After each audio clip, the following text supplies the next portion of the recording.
First of all, humihingi ako ng paumanhin ng pasensya sa ate, sa aking mga pamangkin, sa manugang sa pamangkin, mga apo sa pamangkin.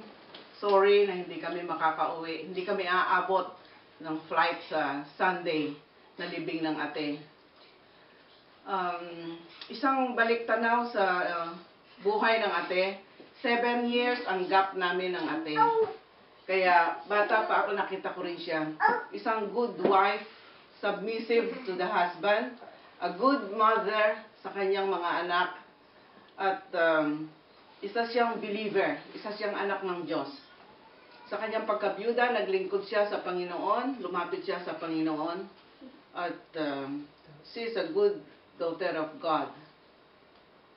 We are proud of your presence in our family. We love you, ate. And sa mga nakiramay, sa aming mga kapitbahay, sa mga kamag-anak, partido ng ate at partido ng namin, sa mga kapatiran sa iglesia, sa inyong lahat, maraming salamat sa inyong pakikiramay, mga tulong sa iba't ibang paraan. Kinakatawan ko ang aking mga pamangkin, buong sambahayan ng ate, sa pasasalamat sa inyong lahat. At itong masasabi ko sa lahat ng buong pamilya ng ate, maglingkod kayo sa Panginoon. Sundan ninyo ang landas na tinahak ng ate sa kanyang buhay pananampalataya sa Diyos.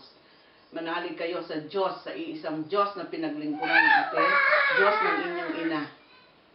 Sundan ninyo. Have faith in God, fear God, obey God, serve God. Maraming salamat po. Ang ating buong sambuhayan ay we will miss ate. We will miss ate. What can you say? Bye-bye. Bye-bye.